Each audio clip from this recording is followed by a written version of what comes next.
Alakamisy 17 ny volana novambra miarabantsika rehetra tompoko lasy tompoko vavy tonga soa tao anatin'ny fahampiraharam-baovao eto amin'ny fahitalavitra TV Plus Madagasikara manasanao anaraka izany hatramin'ny fara miarabanao ihany koa fitiavana Domi. Miarabanao Romy ary manana miaraba tompoko vavy sy tompoko lany manasantsika anaraka ny fampahalaram-baovao mivantana hatramin'ny farany. Lohatenim-baovao tapany voalohany avy hatrany ary nigadona teny amin'ny tendrom-pitsarana miady amin'ny kolikoly noho ny paka ny bentanana Arlala Ramanatsoa nasikisa fanadihadiana mahakasika raha findramam-bola 20 miliara ariary nataon'ny orinasa munisipaly CMGD tamin'ny CNAPS mahery ny folo ireo voaroy noentina teny amin'ny paky ny tolakandro teo anisan'izany i Claudia Amzetitoaina vadiny bentanana teo aloha naina Amzetitoaina.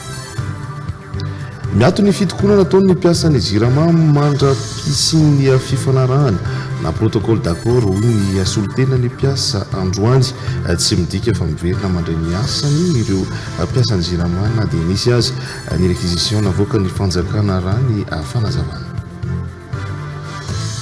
Fa tsy valifaty politika kosa fa dia amin'ny tsy maty manontany atao amin'izao fotoan'izao eto Madagasikara ny mpitondran-teny gouvernement Madagasikara Fisoa Androany sy manoloana ireo fisamborona sy fiantsonana ireo tompon'andraikitra teo aloha ny fitsarana matoa misy ny fisamborona na fiantsonana dia misy raha mavokasika ka ilaina fanazavana sy fantarina raha ny fanazavana ny mpitondran-teny gouvernement hatrany.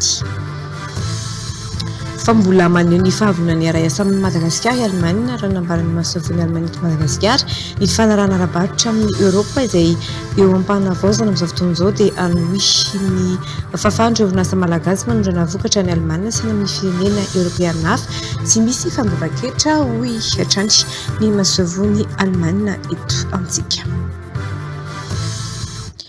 Vao misongadina androany avy hatrany ny gadona tery amin'ny tendrom-pitsarana miady amin'ny kolikoly na ny paka ny bentanana Arlala Ramanatsoa hiatrika ny fanadihadiana mahakasika ny raharaha findramam-bola 12 miliara ariary nataon'ny orinasa munisipaly CMGD tamin'ny CNAPS.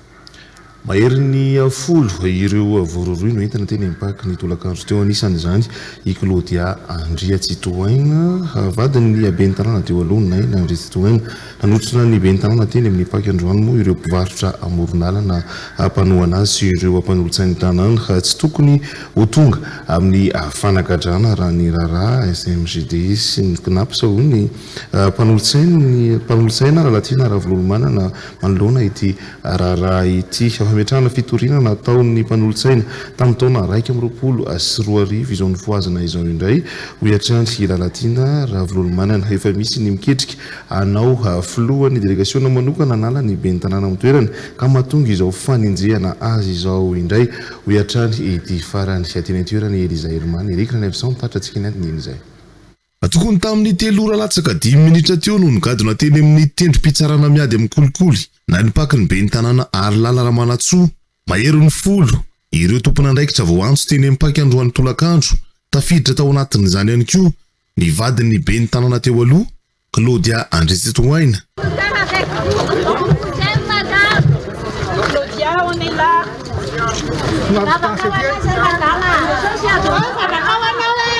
Raha findramam-bola 12 miliara ariary nataon'ny orinasa munisipaly SMGD tamin'ny CNAPS no hiampangana azy ireo tsy tokony ho tonga amin'ny fanagadrana raha ny raharaha SMGD sy ny CNAPS hoy ny mpanolotsaina Lalatina Ravolomanana fitoriana nataon'ny mpanolotsaina ny taona 2024 izao foaziny izao ho hatrany ity farany efa misy mantsy ny miketrika ho filohan'ny délégation manokana anala ny bentanana amin'ny toerana ka mahatonga ny fanenjehana ny bentanana Arlala Ramanatsoa ho ity farany. Zany dossier CNAPS SMGD zany raha toka mandeha araky ny lalàna ny fandinihana an'io tsy ho tonga amina fanagadrana olona na iza mahazava be efa niteny ny DG ny CNAPS hoe efa mitory tany amin'ny tribunal du commerce ange izy tam'le hoe nisy rupture amin'ny fandoavana an'le vola le trosana laina zany efa niteny ny DG ny SMGD hoe zay tsy mandositra ny vola io dia nangataka réaménagement fa ity zavatra mitrangy ity araky ny fantatro dia niainga avy amina fametrahana fitoriana tamin'ny 2021 nataon'ny mpanolotsaina anankiray na roa tsy fantatro dia zay ny ingany zay zany no foazina io no mahatonga an'izao normalement reporter apitso any amin'ny tribunal du commerce le assignation nataon'ny CNAP sy ny SMGD dia nipoitsy ty resaky ty. Tazana teny amin'ny paky ny tolakandro teo ireo mpivarotra amoron-dalana manohana ny ben'ny tanàna Arlala Ramanatsoa. Nisy ihany koa ireo nilanja sora-baventy mitaky ny amitsorana ny Claudia Andretitoaina. Tazana teny ny toerana ireo mpanolotsainy ny tanàna n'Antananarivo. Retsika tao anaty lohatenim-baovao teo ihany koa fa miato ny fitokonana ataony ny mpiasa ny jirama mandra-pisiny ny fifanarana na ny protocole d'accord nisy olo tena ny mpiasa androany.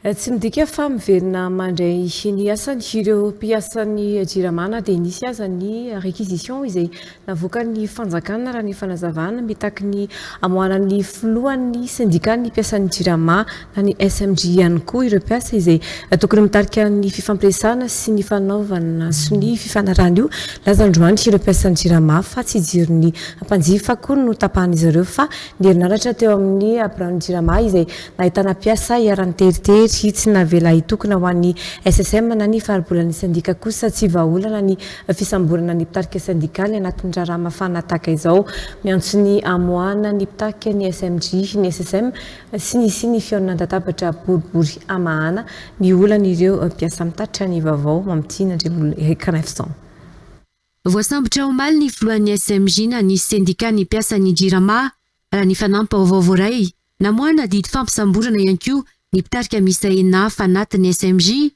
mitovy avokoa ny vesatra ny injehana azy ireo anisan'izany fanohitohinana ny fahefam-panjakana amin'ny alalan'ny hetsika mivoana ny fandikan-dalàna ka mitarika ny fandranitana ny olom-pirenena fandrisihana amin'ny fankalana ary fanimbana fananany ombonana sy fananam-panjakana taorian'ny fisamborana ny filohan'ny sindika SMG dia nanao fanambarana ireo mpiasa miato aloha ny fitokonana ary mitaky ny amoana ny filohan'ny sindika farany izay aingana tsy misy fepetra izy ireo. Ho antsika mpiara-miasa ny ato aloha ny fitokonana mandra-pisiny protocole d'accord satria nanao ny azy ny mpampianatra nahita vahaolana ny ministera mpiay azy nanangana protocole d'accord milamina izy nanao ny azy ny pénitentiaire nahita protocole d'accord izy nanao ny azy ny fahasalamana dia nahita izy fa maninona ny ato amin'ny jirama tsy omenareo an'izay ho anao Andriamatoa ministra fa maninona tsy mahita an'izay vahaolana izay ianao an'ny mpiasa izay tantaninao tsy misy fifampiresahana azo atao raha tsy mivoaka ny olona izay efa nifampiresaka taminareo tamin'ny voalohany dia ny filohanay avoa izy tsy misy atakandro ary tsy misy fepetra. Tsy vahaolana hoe kosa ny SSM na ny farabolana sindikaly ny fisamborana mpitarika sindika tahaka izao tolokevitry ny SSM manoloa ny tsirara eo anivo ny jirama ity hirosona amin'ny fifampidiniana maro lafy. Ho anay eo anivo ny SSM dia tsotra ny zavatra resahanay dia ny hoe tokony roso any amin'ny famahana olana isika fa tsy miroso any amin'ny fanampiana olana. Tsy vahaolana amin'ny fisamborana mpitarika sindikaly ary tsy vahaolana ihany koa ny mbola fitazomana ny fototr'olana dia ireo statut sy ny DG ny jirama mbola eo amin'ny toerana amin'izao fotoana izao. Mate idera ny hetsika nataon'ny fanambarana izay fanataon'ireo avy eo amin'ny SMG hoe ampiato aloha ny fitokonana. Dikan'izany dia tsotra ny antso izay apetraka hoe avoay ny mpitarika sindika sokafy ny latabatra ahafahana mifampidinika mitady vahaolana ary efa mametraka an'izay hoe tokony isy an'ilay protocole d'accord tokoa iarahana mijery ahafahana mahita hoe inona ny tokony atao. Nanamafy hatrany ireo mpiasa ny jirama fa tsy nisy ny fanapahana herinaratra natao tamin'ireo mpanjifa. Ny herinaratra tamin'ireo ny jirama izay nahitana mpiasa iaran'ny teritery tsy navela hitokona noho notapahan'ny mpiasa mitokona raha ny fanazavana trany. Ny maraina teo mbola nifampitoana teny sonerana ireo mpiasa mpitokona na dia efa nivoaka azy ny taratasy famerenana ireo mpiasa hiasa na ny réquisition nahitana mpitandro ny filaminana ihany koa teny sonerana ny maraina teo. Vaovao manodidina ny olany délestage izay hatrany isany ny fampiasana tamin'ireo parlementaire rosiana nandritry ny fitsidihan'ny filohan'ny antemberam-pirenena sy teny Randrianasony tany Rosia ny famahana ny olany délestage eto Madagasikara raha ny nambarany. Vonona ny firenena rosiana many olany délestage sy ny famatsiana solika sy ny menaka mavesatra ho an'ny orinasa jirama ao ny folohan'ny antenimera-pirenena sy teny randrena solonyaiko isika eto Madagasikara sisa no andrasana amin'ny fanatanterahana fiara-miasa amin'ny firenena rosiana raha ny anambarany hatrany tsy midika ho faniriana firenena sasany izay efa miara-miasa amin'ny Madagasikara ny fanokafana fiara-miasa amin'ny firenena hafa ho hatrany ny folohan'ny antenimera-pirenena raha tsika ny fanadadiana tanteriny Zora Balajon. Tsy azo adinoana ary manana didy goavana tsy maintsy tanterana ny fitondrana tariny filoha colonel Michael Andrenirina dia ny famahana ny olan-delestage sy ny angovo ary ny rano izay indrindra no andrandrainy ny vahoaka malagasy amin'ity fitondrana ity hoy cité ny Randriana Solonyaiko filohan'ny antenimera-pirenena. Ny mission-ty fanjakana tariny président Michael aty dia namazava tsara dia famalina ireny zavatra nitakina vahoaka malagasy nanerana ny Madagasikara reny. Anisan'izany ny resaka délestage, ny resaka énergie, anisan'izany ny resaka rano, anisan'izany fahafahana miteny. Nandritra ny fitsidiany tany Rosia dia isan'ny navohitry ny filohan'ny antenimera-pirenena sy teny Randriana Solonyaiko io olan-delestage eto Madagasikara io. Vonina ama io olan io i Rosia raha ny nambarany indrindra fa ny famatsiana ny solika sy ny angovo ary ny menaka mavesatra ho an'ny orinasa jirama. Ka ao anatin'izay short terme long terme zay ty zavatra anankiray ty problème tsy problème de production. Lafo io zavatra. Mitady gasoil, mitady filolory. Ka izay ny antony tenenako eto androany io mitady fiaraha-miasa mifanaraka tsara amin'ny lalàna rosiana, lalàna misy amintsika eto mangarahara tsara mihitsy tamin'ny firenena rosiana hamana io problème anankiray voalohany io. Tsy midika fa tsy tia firenena tandrefana isity Randriana Solonyaiko filohan'ny antenimera-pirenena raha manokatra lalana vaovao sy fiara-miasa vaovao an'ny firenena hafa raha ny nambarany tsy mahavany olan-delestage nandritra ny taona maro ny firenena tandrefana hoy izy ary fotoan'izao anokafana fiara-miasa vaovao amin'ny Rosiana. Fiaraha-miasa miaraka amin'ny Rosiana tsy midika fandravana ny contrat zay atao miaraka amin'ny Frantsay. Non tohizana ihany contrat miaraka amin'ny Frantsay. Ary tsy midika hoe fandroana amin'ny Frantsay sy misy resaka any hoe sy tena anty Frantsay. Non, sy tena misokatra amin'ny rehetra. Aoka hazava zay resaka zay aloha ambarako amintsika mpanao gazety ho fantatry vahoaka malagasy, ho fantatry ny Europiana, ho fantatry ny Frantsay. Fa kosa Madagasikara koa aleo mba hisokatra amin'ny firenena hafa.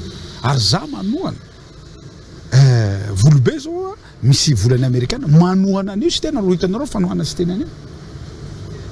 Fa tsy midika hoe miala mitandrefana zany tsy marina zany.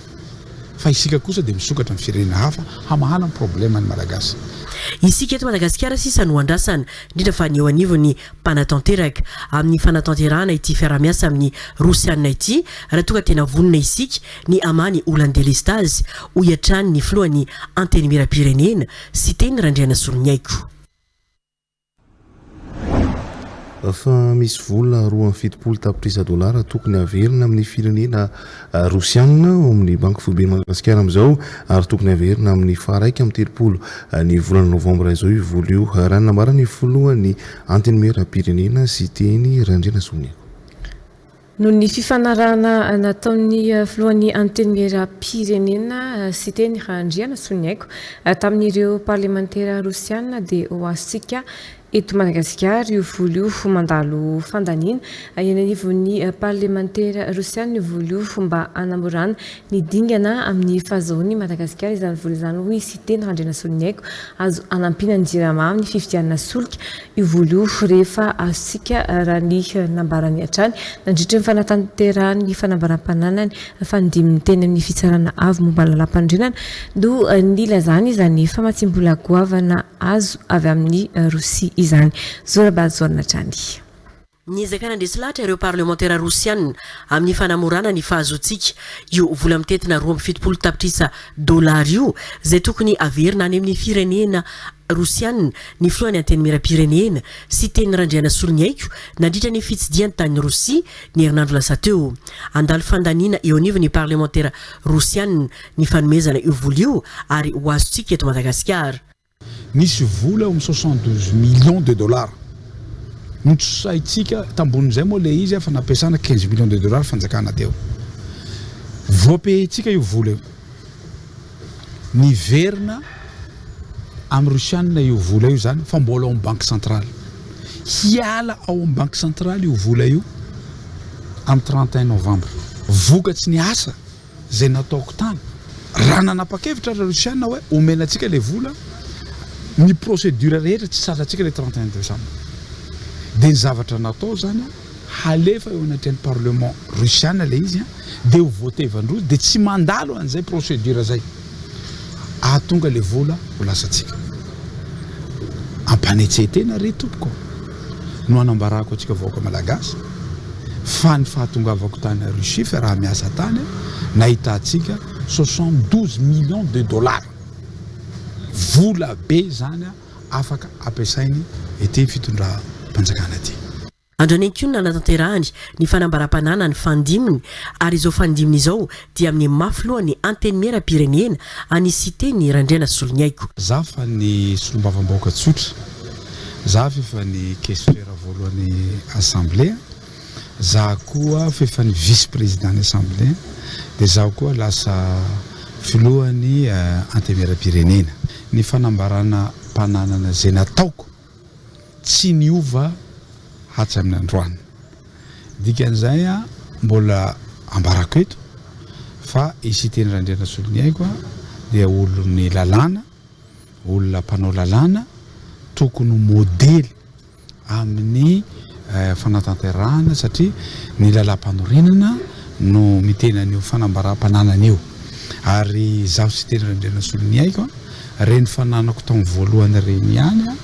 no mbo mipetraka hatramin'ny androany ary ambarako eto koa fa ambany fananako raiky dia io télévision sy radio sy teny io ireriana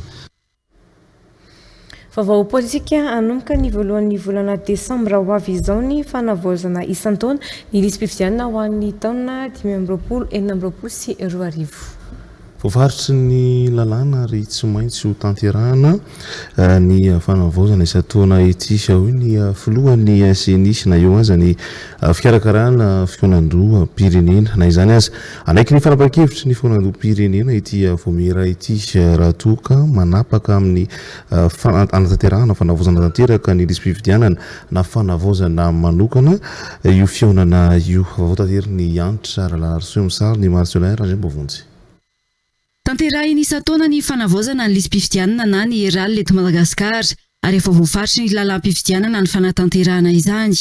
Manomboka ny 2 Desambra ary mifarana vonjimaika ny faran'ny volana Janoary amin'ny taona manaraka ny feptoana fanatanterahana ny fanavaozana ny lisam-pifidianana io.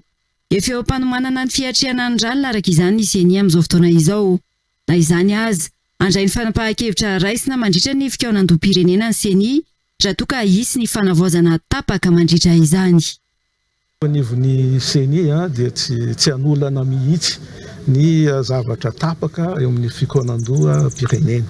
Na izany na sy izany nefa dia ny lalàna no manery anay tsy maintsy anaovana ny fanavaozana isan-taona manomboka amin'ny voalohan'ny volana desambra zao. Raha misy moa vokatra zany fikaonan-doha zany ka hoe tsy maintsy atao ny fanavaozana tanteraka dia hitatsika eo. Raha misy ny hoe vokatra n'izany fikonan-doha zany misy ny fanavaozana manokana dia hitatsika eo. Fa amin'izao aloha zany dia ny fanavaozana isan-taona zany no manomboka amin'ny voalohan'ny volana desambra. Tafiditra anatin'ny tanjo ny fanavaozana isan-taona ny lisam-pifidianana ny fanesorana ny mpifidy efa nody mandry na verizo tsy afaka hifidy intsony, ny fampidirana anaty lisitra ireo olom-pirenena voafeny taona ary ny fanoratana ireo mpifidy ny findramonina. Miantso ny olom-pirenena avetrika hisoratra anarana sy hanamarina ny anarany ao anaty lisam-pifidianana mandritra ny fanavaozana isan-taona ny lisam-pifidianana araka izany ny CNI. Tsy valifaty politika fa ady amin'ny tsy maty manota no atao amin'izao fotoana izao eto Madagasikara. Ho ny mpitondra teny ny gouvernement Madagasikara finosoa androany sy hamalona ireo fisamborana sy fiantsona ireo tompon'andraikitra teo aloha eny anivon'ny fitsarana. Pato misy ny fisamborana na ny fiantsona dia misy raharaha mahavoakasika olona iray ka ilaina fanazavana sy fantarina izany raha ny fanazavana ny mpitondra teny ny gouvernemanta tsy midika fa meloka avy hatrany ireo voakasika fa noho ny fanadihadiana izay tsy maintsy atao hoy ny ministry ny serasera hatrany ny fitsarana irery ihany no manana fahefana anambeloka na tsy ny olona iray raha ny fanazavany tafiditra ao anatin'ny fanavaozana internet Madagasikara ny famongorana ny tsy maty manota amin'ny endriny rehetra ny Gasikara Fenisoa ministry ny kolotsaina sy ny serasera sady mpitondra teny ny gouvernemanta Mamtina Andremolona ekana 900. Ao anatin'ny zakana-renana ny fitokisan'ny vahoaka ny anatsarana ny fitantanana nandrara-panjakana dia nandray fepetra entitra ny fitondrana malona ny olona momba ny tsy maty manota sy ny tombotsoa manokana azon'ireo tompon'andraikitra sasany eo amin'ny sedra politika sy ny fitantanam-panjakana. Ny 9 Novambra 2024 nampita toromarika manokana ny Prime Ministre amin'ny alalan'ny taratasy laharana fa 3:30 tsipika PM bara 2024 mikasika ny fampiarana entitra ny lalàna sy ny fanesorana ny fiarovana tsy ara-drariny amin'ireo tranga tsy mifandray amin'ny andraikitra ofisialy. Araka ny toromarika hatrany, tsy misy olona na tompon'andraikitra afaka manana loatra ny satananany mba hialany amin'ny sazy ara-dalàna. Fampiarana izany no atao ny fitondrana amin'izao fa tsy valivaly politika akory raha ny fanazavana. Foto-kevitra sy ny lala-kevitry ny tolona dia hoe tsy misy tsony tsy maty manota eto Madagasikara. Dia manoloana an'izany dia fandraisana andraikitra izay ho ataon'ny tompon'andraikitra ilay izy. Misy ihany koa ireo ataontsika hoe hevitra izay entina hanozokongozonana ny fitondram-panjakana izay mitsoraka ankehitriny dia mandray andraikitra ny tompon'andraikitra tadidio fa izay voasambotra akory tsy midika hoe meloka ny fitsarana ihany no afaka manameloka ny olona iray na tsy fa misy fanazavana kosa amin'ny rehetrarehetra reny. Miresaka zao tsika nisy raharaha knaps sy ny commune Antananarivo renivohitra ange teto Madagasikara teto e. Tao anatin'ny fitantanana tompon'andraikitra teo aloha tsy nikitihana mihitsy zany raharaha zany. Miveriny zany raharaha zany amin'izao fotoana izao na zany dossier zany ka ireo olona rehetra izay voakasika momba ny raharaha momba ny knaps iny dia tsy maintsy ampanatsoana eny anivony be ihany koa anaovana ny fanadihadiana ankehitriny mba ialany amin'ny atao hoe tsy maty manota. Izay le fanovana izay ataontsika fa tsy any amin'ny resaka hoe valifady politika na tsara amin'izany. Ny famerenana ny fitokisan'ny vahoaka sy ny mpiara-miombona antoka amin'ny fanjakana ary indrindra ny fananganana rafitra mangarara araka ny fitakian'ny vahoaka malagasy no tanjona raha ny fanazavana trany ny fitsarana irery kosa no afaka mamaritra na manameloka na tsy ny tompon'andraikitra iray eto Madagasikara ho hatrany ny nambarany. Fotoana izao narahantsika ny resabe.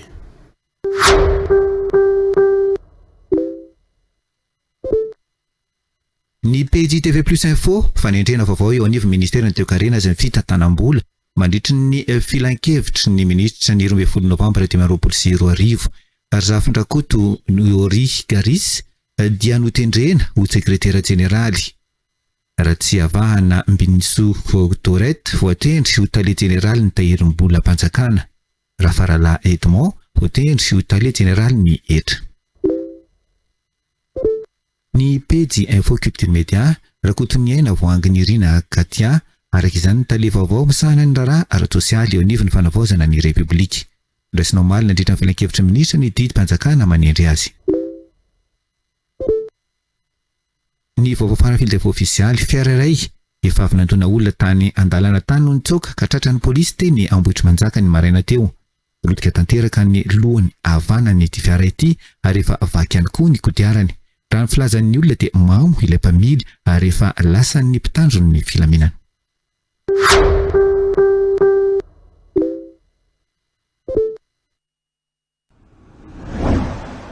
Ditafa tamin'ny mpanao gazety androany maraina ny orinasa sy ny commune Ampanefy samy nividy ny tany misy ny toerana fihazakazany Tsoavaly teo aloha teny Bevalala nambarana izy ireo fa manana taratasy ara-dalàna rehetra mahatopo tany azy ireo ankehitriny nambarana izy ireo ihany koa fa tsy nandrahoan'olona izy ireo araka ny feo mandeha nandritry ny fotoana ny dinana ifotony ny tany teny Bevalala omaly. Nanangona ny vaovao nzaka Andriamahery Gracia andrezitoerana misarana nandritra ny fionan'ny orinasa sy ny commune Ampanefy samy nahazo ny tany nisy ny fihazakazahan Tsoavaly Bevalala teo aloha tamin'ny mpanao gazety androany maraina no nanamafisana fa manana ny taratasy rehetra manapirofo ny fananany ny tany izy ireo. Nanambara ny ben'ny tanàna na mpanefy fa manana taratasy ara-dalàna ny commune ary ilain'ny commune ny tany ankehitriny ananganana foto-drafitrasa. Tokony anaraka ny ara-dalàna ireo mpitantana ny toerana fiazakatsahan-tsoavaly teo aloha ary hiala eny toerana rehefa tsy manana ny taratasy manam-porofo fa azy ireo ny tany hoy ny ben'ny tanàna ny commune Ampanefy. Nisy fanambarana nataony zareo tao amin'ny société hipika tamin'ny Maly Ariva tao amin'ny misongadina tao amin'ny TV+. Ny ben'ny tanàna dia mbola manamarana trany hatreto fa nisy tany 7 hectares dia any commune Ampanefy ity ny situation juridique izay manamarina an'izany ary nisy didim-pitsarana ihany koa vao tamin'ny 12 juin 2025 teo ny laza ny fandresian'ny commune Ampanefy amin'ny fandroahana ny société hipika dia tia misy an'izay didim-pitsarana izay manambara an'izany fa efa tokony hiala eo zareo. Dia zay mangataka mihitsy ny alanareo aingana farak'izay aingana satria misy fampandrosoana izay eritreretina maika ho an'ny commune Ampanefy ary fantatry ny vahoaka Ampanefy izany dia vokatr'ireo fibodona ataon'ireo olona tsy manana taratasy anankiray ary dia mangataka izay mba hanatanteraka an'ireo didin'ireo izy hiala farak'izay aingana. Ny roa patelon'ny tany ange dia an'ny commune Ampanefy ary ndray patelon'ny tany izay eo ampovoany dia any misy olona an'olon-tsotra. Nampiseho ny porofo amin'ny fananany tany ihany koa ny orinasa tompony ampahan'ny tany. Nambarany fa manana ny taratasy rehetra mana-porofo ny fananany ampahan'ny tany ny orinasa ary an'ny commune Ampanefy kosa ny ampahany ambiny. Nambaran'izy ireo fa tonga teny toerana tokoa izy ireo omaly ny jery ny tany fa tsy nisy fandrahonana olona araka ny feo mandeha. Tena mampalahelo ilay zavatra mitranga satria ilay tany mazava ny certificat de situation juridique hoe anano tany. Ty asiako anareo ty ilay situation juridique. Ny fandrahonana tsy nisy fa ny ilaiko ilay tany dia ny mandaté société Conan Alias satria za moa tsy olona mipetraka eto Antananarivo tsy nisy resaka fandrahonana fa niditra ara-dalàna teo amin'ny tany koa dia izay fotsiny namany azoko ambara tamin'ilay izy. Ilay tany izany kosany rehefa tanin'olona tsotra dia tokony ho fantatrao fa tsy maintsy ho avy ny tompony dia tokony mba mirespekte an'izay zavatra izay fa tsy manao intimidation na resaka hafa ankoatran'izay. Ary marianay tona fa ny société ny mandaté natao dia nanao ny asany ara-dalàna ary voasakatsakana mihitsy ary zareo. Izay na tonga an'io hoe nisy nandeha tany amin'ny tribonaly araka ny lazain'ny maly moa hoe nahazo contrôle judiciaire sous contrôle judiciaire satria nisy ny PV an'olisiana nazava tsara ny zavatra nitranga tao ka tsy adala ny fitsarana nanome anjareo sous contrôle judiciaire. Nambaran'izy ireo ihany koa fa tsy manana taratasy mana-porofo ny mahatompony tany azy ireo ny mpitantana ny toerana anatanterana ny hazakazatsoavaly teo aloha.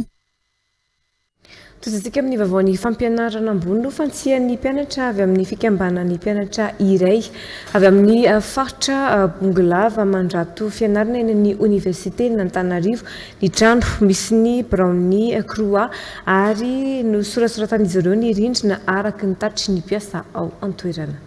Tsy fidy voikevitra teo amin'ny mpianatra sy ny mpandrara iray eo anivon'ny Croix no niteraka ny fihetsika nataon'ireo mpianatra efa nisy ny fifampiresahana noentina nandaminana ny disadisa saingy tsy nanaiky ireo mpianatra ary nanakatona ny Braony Croix eny Wakatso voalohany mbola nitako vola izay tsy afaka nomeny ny mpiasan'ny Croix ihany koa ireo mpianatra ireo niarany herisetra ambava sy fanakorontanana noho izany ireo mpandrara eo anivon'ny Croix miantso fitoniana sy fampiresahana ihany koa izy ireo raha ny fanazavana tanteriny Andra Larisoa amin'ny sariny Eric Levson.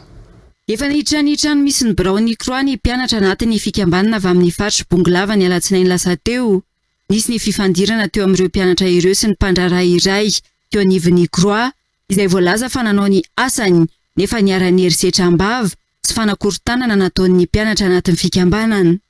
Efa nisy ny fifanantonana teo amin'ny Rotota efa mbola niverina namantsika ny varavarany Braony Croix eny Akatso indray ireo mpianatra omaly.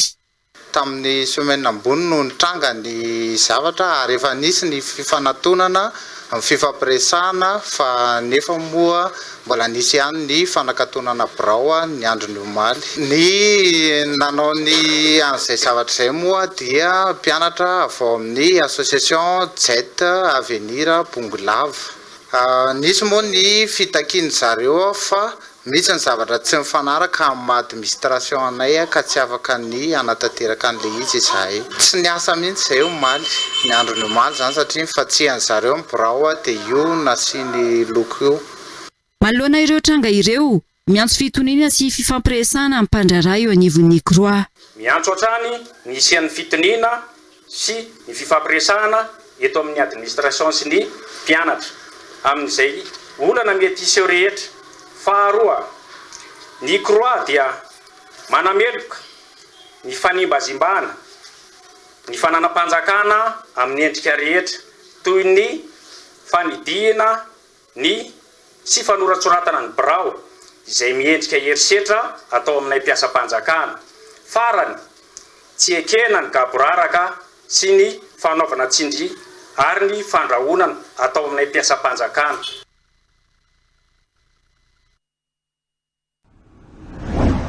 Makasika ny fandarana rahantsika eto amin'ny TV Plus Madagasikara dia hevitra mikasika ny fitondrana ny firenena amin'izao fotoana izao no nironan'ireo fanehoan-kevitra maro samihafa atao anatin'ny fandarana demokrasia mivantana ny maraina teo ataony milaza fa tsy takory ilay fanovana takina teny akanja hatramin'izao. Toa kosa ireo nanamarika fa vao 20 andro ve ny filoam-panjakana no nitondra dia efa hotsaraina sikianina sady dia tondray ary nisomony tamin'izany fanehoan-kevitra anatin'ny fandaharan'ny Radio Plus 100.2 FM izany.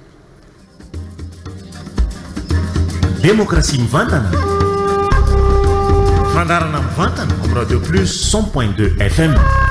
Isanandro amin'ny sivy sasany maraina. Irado avy etsy Andoran'ny Fotsy dia nahavita namorona tononkalo momba ny fanovanana izay natao teto amin'ny firenena izay mbola tsy misy voka ny hatramin'izao izy. Fanovana aitika angalana sy androm-pahefana ho fanampy fanovana no ny azo ny tanàna reo ny lana vaniny moa efa mba nalaminy fanovana manay ho anay sanana reo zony lambotsiary moa efa mba nanjary asa fa fanovana sainy akory zay ombana fa atao sosotsiny any zay farany any afarany. Fanovana ny etaketa-po mafana tsy saina jamba pakalana ka mibona mitolana.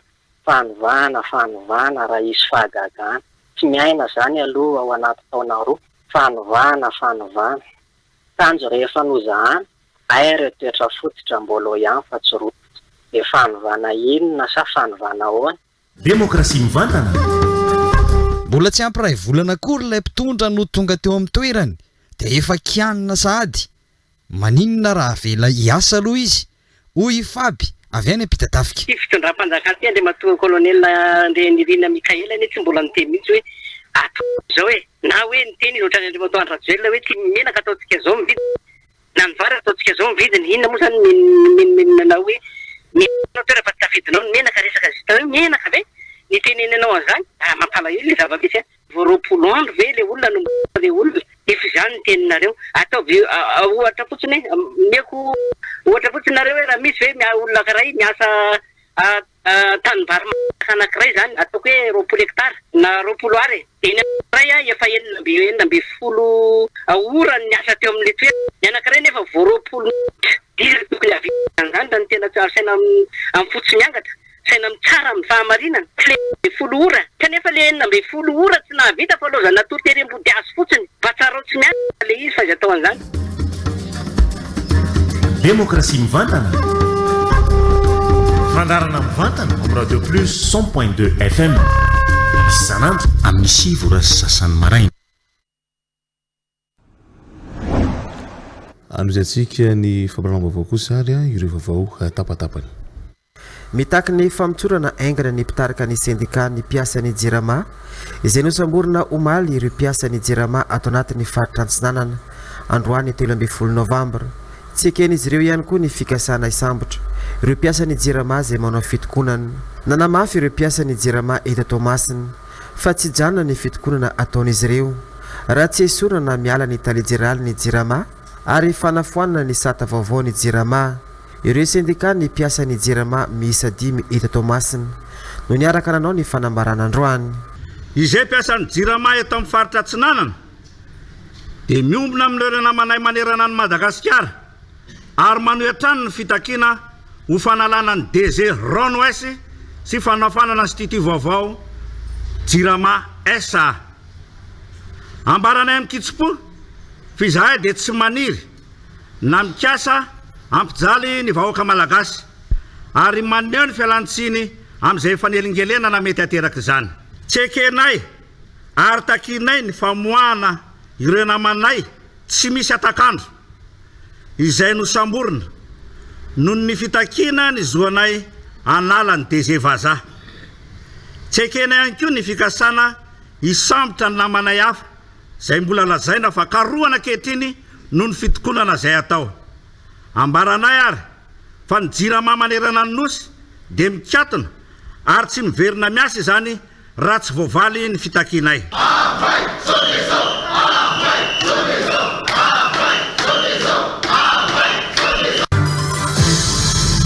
tsy nisy niany ireo mpisehatra anatin'ny kolotsaina sy ny zavakanto hatramin'izay ho ny minitry ny serasera sy ny kolotsaina Gasikara Fensoa nambarany fa maro ny olana sedrain'ireo mpanakanto sy mpisehatra ilaina ny fifampiresahana sy ny fiaraha-midinika mba ahitana vahaolana maharitra manoloana izany nanapa-kevitra ny ministera anatotosa afaka-kevitra nasionaly mikasika ny sehatra ny kolotsaina sy ny zavakanto tanjo ny tetsika ty ny anarina sy anatsarana ny sehatra mantolo tsy eto Antananarivo ihany fa hatrany amin'ny faritra rehetra manerana ny Madagasikara. Tapa-kevitra zany tsika hoe hitantana n'ity ministera ty dia andao hanao faka-kevitra angonina daholo ny hevitra rehetra inona ny olana dia inona ny vahaolana izay atolotra izy ireo dia raha misy asa maika ka vitan'ny ministra sy ny mpiara-miasa dia tanterahana raha misy tsy maintsy fanovana an'ireo rijatena dia ny dalàna sy ny takista maro samihafa dia miroso makany tsika toy ny natao tany amin'ny serasera ihany izay nanikitiantsika ny loacom ny LICP sy ny resaka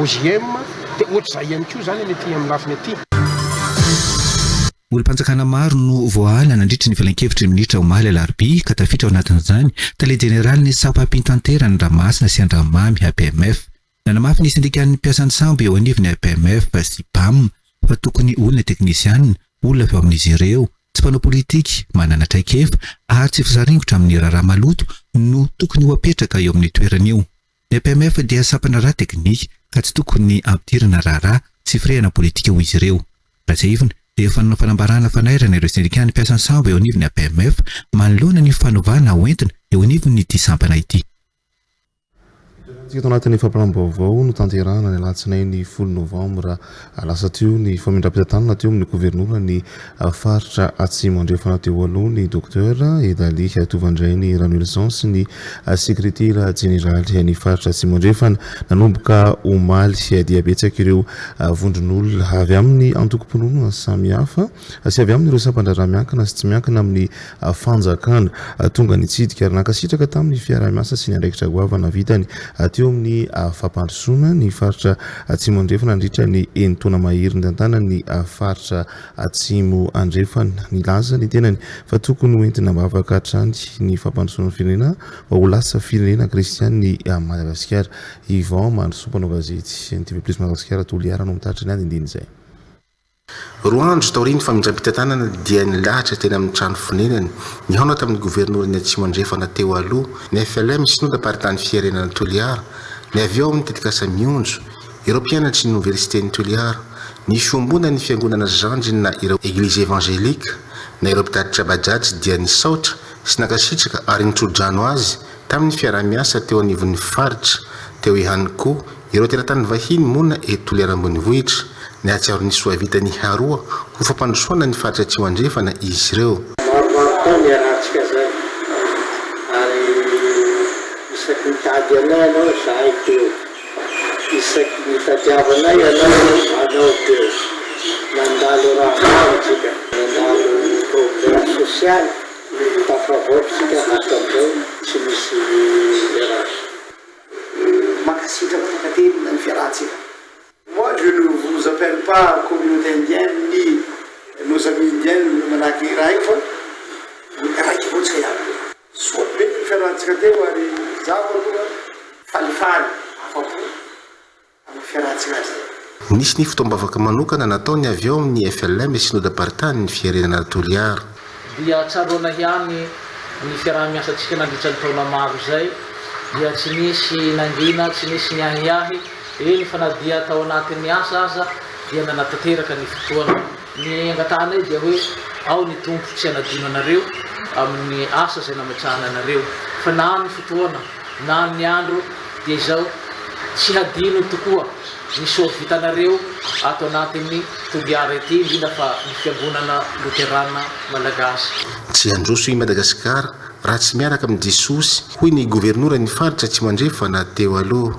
Zaho amin'ny fotoam-bavaka lehibe regny matetiky mivola avao hoe mangataka ao Jesosy mba ho firenena kristianina ty Madagasikara toy ndraiky andro aho. Tazomiko zay na mety ho isy tafitohina amin'izay na misy tsy tafitohina moa zany mifaly vao maika soa fa zay ny fahatsapako azy. N'antony dia tsotra firenena voafidy Madagasikara ary laha tsy fitoliam-Ndragnahary avao tsy tafavoaky toy dia mangataka amintsika aho mba samy hitondram-bavaka ny Madagasikara ity satria Madagasikara firenena tokony handroso ary manomboka izao ani fa hita io nanik izao gnahitatsika mpitora fanjakana samihafa manahaka ataotsika zao zay mitodika amin'Andriamanitra bebe koa fa laha tena mitohy io dia zay gnataoko hoe fandrosoana amin'ny Madagasikara.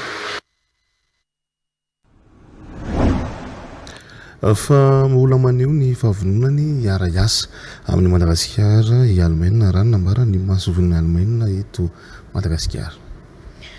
Na mafisiny fa manaja tanteraka ny fahaleovan-tenany Madagasikara sy ny fiovana ara-politika eto an-toerana izy ireo i Madagasikara sy Allemagne dia mizara azy fatoavana iombonana toy ny demokrasia, ny fandriam-pahalemana, ny fifampirarana amin'ny sehatra iraisam-pirenena ary ny fampandrosoana maritra ho hatrany ity farany fifanarana ara-baritra amin'ny Eropa izay eo am-panavozana amin'izao fotoan'izao dia hanohy ny fahafahana ireo orinasa malagasy manondrana vokatra any Allemagne sy any amin'ny firenena Eropeana hafa tsy misy fandoavan-ketra hohatrany ny masovon'ny Allemagne eto amintsika etsy ankilany. Naneo ny fankasitrahany manokana ny amin'ny fiara-miasa tsy tapaka amin'ny Allemagne ny ministry ny raharaham-bahiny malagasy androany nandritry ny fankalazana ny fety nasionaly ny Allemagne. Gracia Andrea Citoerna sy Ivrasata. Mitetina 7.7 tapitrisa euro ny abetsahany vola fiara-miasa eo amin'ny Madagasikara sy Allemagne amin'izao fotoana izao izay mizara ho fiara-miasa ara-bola sy ara-teknika. Ity famatsim-bola ity dia mikendry sehatra efatra lehibe dia ny fiarovana ny tontolo iaina sy ny zava-maniry sy biby, ny fambolena sy ny fizakantena ara-tsakafo, ny angovo azovozina ary fanjakana tsara tatana. Mikasika ny toetra ara-politika eto Madagasikara ankehitriny dia nanamafy ny masoivony Allemagne eto Madagasikara fa maniry hatrany ny firenena ho mpiara-miombona antoka akaiky any Madagasikara sady manaja ny fahaleovan-tena ny firenena sy ny fivoarana ny raharaham-pirenena. Projets que nous avons sont là, je crois dans votre domaine aussi, c'est au minimum 5 ans voilà, mais pratiquement tous les 2 ans, on avait des négociations, des entretiens avec le gouvernement pour planifier et on va entrer dans des discussions avec les nouvelles autorités. Etsy andany nangataka tamin'ny masoivon'ny Allemagne ny ministra ny raharaham-bahiny malagasy mba hanampy amin'ny ezaka analana ny sazy napetraka ny vondrona afrikanina amin'ny Madagasikara. L'organisation de l'Union à l'Union africaine et à l'Organisation des Nations Unies. Une suspension qui pend comme une épée de Damoclès sur la République de la Refondation. Je vous demande et je sollicite votre soutien, Excellences, Mesdames et Messieurs les représentants diplomatiques ici à Madagascar, de nous soutenir, de nous aider pour la levée de cette suspension. Napriska ny masoivon'ny Allemagne amin'ny fanamafisana ny fiara-miasa mahazo tomony amin'ny lafiny roa izay manampy amin'ny fampidiram-bola avy amin'ny sehatra tsy miankina, ny famoronana asa ary ny fitombon'ny varotra amin'ireo firenena hafa. Nanamarika koa izy fa ilaina ny manamafy ny fitokisana amin'ny Madagasikara ho toerana azo antoka amin'ny fampiasam-bola amin'ny alalan'ny fiarovana ny fampiasam-bola, fanajana ny lalàna ary fanatsarana ny tontolon'ny fandrarana eto amin'ny firenena. Zakosintsika anaraka ny voambolana.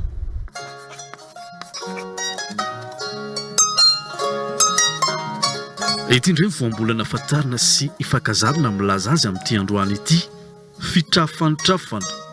Ny hevitry ny voambolana hoe fitrafantrafana dia be fihetsiketsehana. Ny tinambara dia hoe pelipelika na koa misehoseho ka mafana fora hitarina ny heviny. Amin'ny teny frantsay ny azo ilazana azy dia hoe fougue na koa hoe turbulence. Voambolana izay azo izarana mampiasa ato anatin'ny ity fehezanteny manaraka ity rehefa amin'ny teny malagasy. Ambara matetika fa ny tanora no hain'ny firenena ka profon'izany ny fitrafan'izy ireo amin'ny finiavana mampiasa saina momba ny fikirakarana ara-teknôlôjia. Hitantsika ihany koa voambolana ohatra ato anatin'ity fehezanteny manaraka ity rehefa amin'ny teny malagasy. Fandrombaka te azo fahefana ny akamaroan'ireo mpanao politika any ka mitrafantrafana maneho hevitra sy miseho azo mahay lalàna avokoa, na koa hoe efa mihamadiva hifarana ny taona ka fotoana ny fitrafantrafana izao anenjehan'ireo zava-bita izay tokony mbola hovitaina. Rehefa fantatsika ary ndika amin'ny voambolana hoe fitrafantrafana dia azontsika tenenina sy fankazarana mampiasa ity voambolana ity rehefa amin'ny teny malagasy araka ny tokony hampiasana azy. Tsy sarobidy ny teny malagasy ary fahaizana mahafehy azy. TV+ Madagasikara.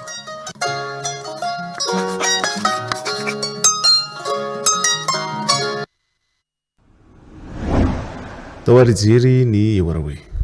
Waouh, Choco! Rose sucré, Choco Balls, Cornflakes Nature. Quel sera votre préféré? Fabriqué avec fierté à Madagascar. Nutrifood, mangez bien, mangez sain. Sini. Orange, vanilla no. Nulchawana. Moteur. Action. On a le matin à stick mince. Fotoana tokony akanaina ijerijery na tele dia hoetin'le ry tanjiro anazy fotsiny ety anaty ala ty. Ada miseho azy mifaka aty be ohatran'ireny. Za zao tena zay fotoana anazy libatera mazay fa tokony tena misavolaina eny fa mahery eny aty ka. Jere, tsy mba tsy ho zakanao eo akory koentina eny amin'ny sisiny eny menjera latsaka any ianao vatsy. Vatsy. Ve Titanic ve te tsaka soazy fe. Tonga dia atseo raha ngaty ho fatany ambany any tonga dia atseo. Atseo raha dalisa dia latsaka any io. Ianao ve mitapy fa maninona koa manao toetra ohatr'izany e? Ahoana mihitsy eo moa ka zay leo zay leo mahita olona mifankaty ela be tsy haiko zay ve tsy manana dia nareo manana dia ahoana mihitsy eo moa zany. Kelahy dia tsy hanananiko. Zay saraka taminy anay dia tsy ampianareo koa zay nefa nareo aty mifankaty be ohatrin'inona ko. Tena mba entina mitsangatsangana ianao ko iny andray. Mitanjiry ve zany tsy mety zany. Ndana mihinana goûter zany teo amin'ny toerana lahy dalisa izy le mitodika tany leo mihitsy jakiseo zany atao amin'ny Titanic. Tonga dia atosika rehefa ohatr'izany dia tonga samy tsy manana. Dia samy mijaly ara-pitiavana. Maninona koa maniry olona ho faty ohatr'izany e? Atosika ahoana any koa izy. Da amizay maty dia samy célibataire tsika selako. Kelahy dia tsy hanananiko ny olona no tsy ndana maka mofo sy dite atsy anaty tomobile atsy. Ka naragaza mifankaty fa tsy reveko mahita an'izany e. Zatsy ty olona za alerzika nampifankaty mihitsy amin'izao. Kelahy iny dia hisaraka amin'ny sipanilany dia zay ve nanombola ohatr'izany. Zany no teo amin'ny toerana teo dia nitsipahako avy ato aoriana dia nitakako tany.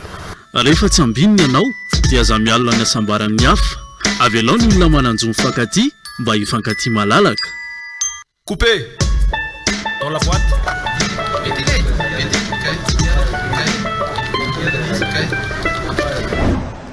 Zay nometrahako ny filoma ao amintsika rehetra mamy fotoananao indray tenako amin'ny rahampitso hitondra ny songadina kosa androany fitiavana tony.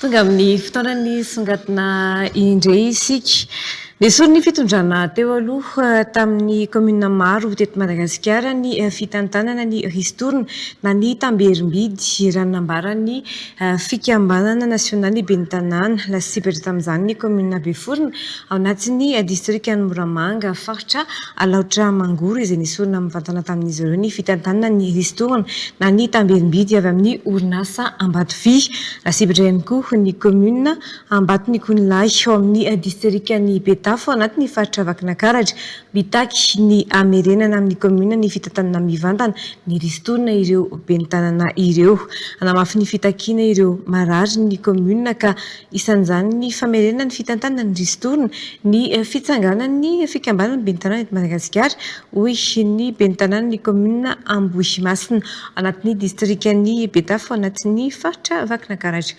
songatina hoentin'ny Mika Andrimolaza eo amin'ny sariny Arfidy Rakotomanalina. Nisorony mpitondra teo aloha tamin'ny komuna maro teto Madagasikara fitantanana ny ristourna na ny tamberimbidy raha ny nambaran'ireo mpikambana anatin'ny fikambanana nasionaly ny ben'ny tanàna.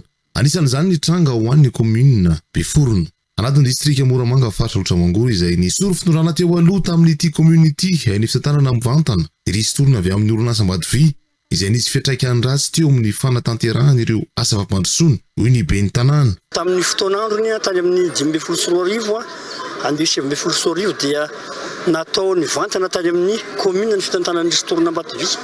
Tato ato izy dia lasa sarotra ny fantanterahana an'izy ary hatramin'izao moa dia mbola tsy nivoaka mihitsy ka inonay aorinan'izao atao hoe ahetsika ataon'ny fanovana izao dia iverina amin'ny laoniny ohatran'ny fitantananay tamin'ny fotoana 2024 ka tamin'ny 2024 ny fitantanana ny ristourna Ambatovy. Be dia be ny fampandrosoana vitanay tamin'izany isan'izany ny fikarakarany bureau-ny komuna ny fikarakarany ihany koa ireo tranom-pianarana ary ny programanay amin'ity moa zany dia fikarakarany tsenan'ny tantsaha satria izahay dia isan'ny atao hoe capitale de Madagasikara ny resaka sakamalao mahita any ho any amin'ny 2 arivo ka hatramin'ny 3 arivo taonina isan-taona any ho any zahay dia raha mipetraka izay zavatra amin'ny alalan'ny fananganana coopérative izay miara-miasa amin'ny CRS moa ny tantsahany aminay ka tafapetraka ny atao hoe tsena ngeza ho an'ny tantsaha dia inona fa voasarika ireo mpandraharaha maro tsy mipetraka eto Madagasikara kosa fa hatrany ivelany satria isan'ny fanamby apetraka zany zao mireny votry ny atao hoe komuna misy anay dia ny fametrahana ny festival sakamalao première édition ao amin'ny komuna rurale Beforona tompoko. Lasibatra ihany koa ny komuna Ambatonikonilay any amin'ny distriktan'ny Betafo faritra Vakinakaratra izay nambarany ben'ny tanàna ao an-toerana fa lasa komuna indray no manampy ny faritra raha ny tokony famadika amin'izay noho izy. Resaka ristourna io izay tena mampalahelo satria lasa le komuna no manampy réseau fa tsy le réseau no manampy le komuna dia ny lalana any aminay koa tena ratsy ilana fanamboarana sy fanavozana kely amin'izao andro fanovana zao. Anamafy ny fitakiana ireo marary ny komuna izay tafiditra ao anatin'ny famerenana fitantanana ny ristourna ny fitsanganan'ny fikambanan'ny ben'ny tanàna eto Madagasikara. Hoy ny ben'ny tanàna ny komuna Ambohimasina ao amin'ny distriktan'ny Betafo anatin'ny faritra Vakinakaratra. Ny ben'ny tanàna zany mahatsiaro ihany hoe tsy tena voajery ny lafiny fitantanana ny fotony na fampandrosoana io na mara olombelona io dia zay zany no anaky fanampiana ny zavatra zay hoe tena asehonay zany fizay ben'ny tanàna manerana Madagasikara koa dia manana fiombonam-ponay anatina fijoroana. Ny zavatra tanjon'ny ben'ny tanàna amin'izao rehetra manerana Madagasikara dia ny fanehoana fahavononana fiara-miasa amin'ny fanjakana mijoro. Ny dikan'izay fanehoana fahavononana fiara-miasa amin'ny fanjakana mijoro zay dia manaiky izay rafitra petraka amin'ny fanjakana na manaly io na hoe mbola mitazona io dia ekena daholo rehefa izay ny tapaky ny assise nationale sy tapaky ny tansin'ny fanjakana. Niatrika ny fivorimbe teny amin'ny kianja mitafo Mahamasina ny fikambanan'ny ben'ny tanàna maneran'ny Madagasikara. Hiny vavaoiny ihany koa no manakatsina ny fiarako amintsika amin'izao anay izao manome fotoananao amin'ny rampitso indray ny tenako sy Romy Armanana veloma-tsofoko.